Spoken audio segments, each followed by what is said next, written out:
तीनों हजरात, जैसे कि आप सब जानते हैं कि ये प्यारी सी टिकटॉकर इस दुनिया में नहीं रही। इन्ना लिल्लाहि व इन्ना इलैहि राजिऊन।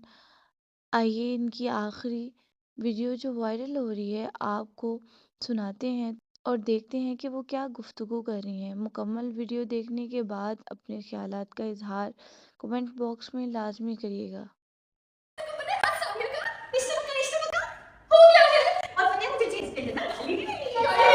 चलिए यार बस ठीक है बहुत हो गया तुम लोग का बैग पकड़े क्या बात चलिए चले गाड़ी से बाहर निकालो बाहर निकालो